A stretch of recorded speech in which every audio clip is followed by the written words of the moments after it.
तैयब उर्दगान सल्तनत उस्मानिया के ने खलीफा मुकर्रर 100 साला मुआहदा लोसान खत्म, खिलाफत का बाकायदा ऐलान। 100 साला इंतजार खत्म हो गया। उम्मत मुसलमा के लिए 2023 की सबसे बड़ी खुशखबरी।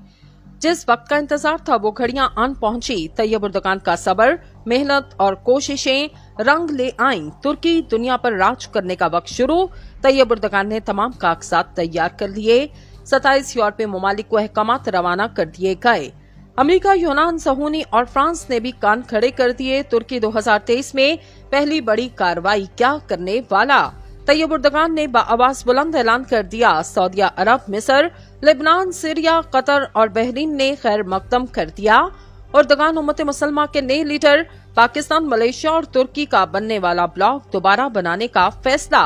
क्या इस पर अमली काम किया जाएगा? सऊदी वली अहद तैयब उर्दगान के इस फैसले पर क्या करने वाले? तुर्की 100 साला मुआहदा खत्म होने पर कैसे सुपर पावर बन सकता? आज की इस वीडियो में तफसील से इस तारीखी खुशखबरी पर बात करने के साथ साथ उर्दगान की खिलाफत पर तफसील से बात करेंगे।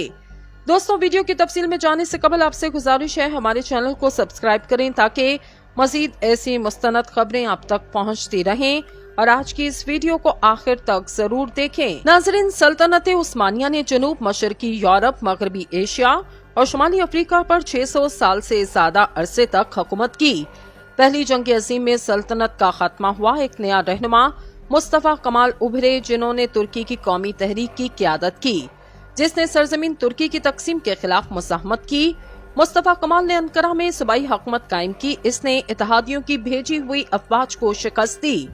इत्तेहादियों और तुर्कियों के दरमियान लड़ाई कौमी तहरीक 1923 तक जारी रही, जब इत्तेहादियों और मुस्तफा कमाल के दरमियान लोसान, स्विट्जरलैंड में एक मुआहदे पर दस्तखत किए गए। ये मुआहदा लोसान के मुआहदे के नाम से जाना जाता। इसने जदीद दौर के तुर्की की सरहद की हदबंदी की। मुआहदा लोसान के तहत तुर्की ने उस्मानिया सल्तनत के बाकी मानदा तमाम दावे तर्क कर दिए और बदले में इत्तेहादियों ने अपनी नई सरहदों के अंदर तुर्की की खुद मुख्तारी को तस्लीम किया। खिलाफत उस्मानिया का निजाम खत्म कर दिया गया। आखिरी खलीफा को अपने खानदान के साथ जला वतन कर दिया गया। इनके असासे जब्त कर दिए गए। मजहब इस्लाम पर पाबंदी लगा दी गई और तुर्की को सेकुलर रियासत बना दिया गया। इस मुआहदे के मुताबिक तुर्की को अपना तेल खोदने और तलाश करने की इजाजत नहीं दी गई और तय पाया गया इसे अपनी जरूरियात के लिए दूसरे ममालिक से तेल दरामद करना होगा। यूरोप और एशिया में कुदरती सरहद के तौर पर मौजूद आबनाए बास्फोरस को बैनुल-अक़वामी गुजरगाह करार दिया गया, जिसके बाद तुर्की बड़ी जहाजों पर टैक्स लगाने से महरूम कर दिया गया। नाजरीन, 2023 तो आ चुका, लेकिन इसमें तुर्की का क्या फायदा होने वाला और किस तरह तुर्की दुनिया के 100 बड़े माशी किंग्स में शामिल होने जा रहा? बैनुल-अक़वामी कानून के मुताबिक लोसान का मुआहदा 2023 में खत्म हो जाएगा। जैसा कि कानून में कहा गया कि किसी भी मुआहदे पर 100 साल से ज्यादा अमल नहीं किया जा सकता। सदर उर्दगान भी कई बार कह चुके कि तुर्की 2023 के बाद एक नए दौर में दाखिल होगा। दूसरी बड़ी बात ये कि तुर्की अपना तेल खुद निकाल सकता। सनअती इनकलाब के बाद से तेल दुनिया का सबसे अहम तवानाई का जरिया बन चुका। इसकी मसनूआत जदीद मुआशरे की बुनियाद रखती हैं। ये बुनियादी तौर पर बिजली की सनत को तवानाई फराहम करता, घरों को गर्मी देता और गाड़ियों और हवाई जहाजों के लिए ईंधन फराहम करता। मशरक़ वस्ता के कई ममालिक जैसे सऊदी अरब, ईरान की मईशत का इन्हिसार सिर्फ तेल की बरामद पर है। बदकिस्मती से तुर्की अपना तेल खुद नहीं निकाल सका। लोसान के मुआहदे में इसकी ममानत थी। इसे दूसरे ममालिक से तेल दरामद करना पड़ता था, जिसकी कीमत बहुत ज्यादा थी। 2023 के बाद तुर्की पर से पाबंदी खत्म हो जाएगी। तुर्की अपना तेल खुद तलाश करेगा और ड्रिल करेगा, जिससे इसका दूसरे ममालिक पर इन्हिसार कम हो जाएगा। तुर्की के पास तेल की काफी ज़खायर और वो तेल बरामद कर सकता। तेल की बरामद से हासिल होने वाली आमदनी से इसकी जीडीपी में इजाफा होगा। तुर्की के लिए एक और बड़ी खुशखबरी ये है कि तुर्की आबनाए बास्फोरस पर टैक्स लगा सकता। आबनाए बास्फोरस दुनिया भर में तिजारत को कंट्रोल करता।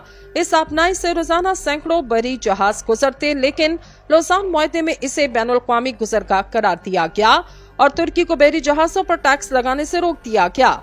2023 के बाद तुर्की समंदर पार करने वाले बहरी जहाजों पर टैक्स आयद कर सकेगा। आबनाई बास्फोरस तुर्की बहिरा अस्वद और बहिरा मारमावरा को मिलाने के लिए एक मंसूबा बना रहा, जिसका मकसद आबनाई बास्पोरस में बहरी ट्रैफिक में आसानी लाना है। नाजरीन, ये सबसे अहम है कि तुर्की मक्का मुकर्रमा और मदीना मुनव्वरा पर अपने इलाके का दावा कर सकता। ये बात अब बैद अज कियास लगती है, लेकिन तुर्की चाहे तो सऊदी अरब, लीबिया, मिस्र, सूडान, इराक और लियोनेंट पर अपने इलाके होने का दावा कर सकता। इस दावे की बुनियाद ये होगी कि मक्का मुकर्रमा और मदीना खिलाफत उस्मानिया का हिस्सा थे, लेकिन मुआहदा लौसान के बावजूद मक्का मुकर्रमा और मदीना मुनव्वरा की निगरानी हासिल करना तुर्की के लिए नामुमकिनात में समझा जाता। मुस्तफा कमाल ने तुर्की को सेकुलर मुल्क बना दिया। दूसरी जानिब मौजूदा सदर तैयब उर्दुगान इस्लाम पसंद रहनुमा समझे जाते, जिन्होंने आया सूफिया को जायब घर से दोबारा मस्जिद में तब्दील किया। उर्दुगान ने दावा किया तुर्की 2023 में अपने हदफ तक पहुंचने पर पूरे खित्ते के मुस्तकबिल की तश्कील करेगा। मुआहदा लौसान के खात्मे पर तुर्की एक आलमी ताकत के तौर पर उभरेगा। नाजरीन, अगर आपने कभी उम्रा किया हो या हज किया हो तो आप तुर्कियों को वहां पर उम्रा या हज पर आते हुए देखें तो इनके हाथ में एक नक्शा होता है, क्योंकि इन्होंने बहुत अरसे तक हुजाज़े मुक़द्दस पर अपनी जिम्मेदारी अदा की। मदीना और मक्का में आने वाले लोगों की मेजबानी की इस जगह से इनका इतना ज्यादा उन्स और लगाव है कि जब भी सऊदी अरब वहां नक्शे में तब्दीली करता है तो वो मुआहदे के मुताबिक एक एक पत्थर वापस तुर्की ले जाकर एक बहुत बड़े म्यूजियम में संभाल कर रखते हैं, ताकि इनके लोगों को याद रहे अल्लाह ताला ने खाना काबा और मस्जिद नबवी की मेजबानी की जिम्मेदारी इनके पास 625 साल तक रखी। वहां जब तुर्क जाते तो इनके पास नक्शा होता और इन्हें इस नक्शे को देखकर पता चल जाता कि कौन से सहाबा का घर कहाँ है। पिछले 100 सालों से तुर्क खाना काबा में अल्लाह ताला से रो रो कर ये दुआ करते, ए अल्लाह हमसे नाराजगी खत्म कर दीजिए, जो मेजबानी का शर्फ हमें दिया था वो वापस दे दें। ये जिम्मेदारी इस वक्त आले सऊद के पास है। तुर्क ये कहते हैं कि ये जिम्मेदारी हमसे छीन ली गई और हमें इसका शदीद अफसोस और दुख है।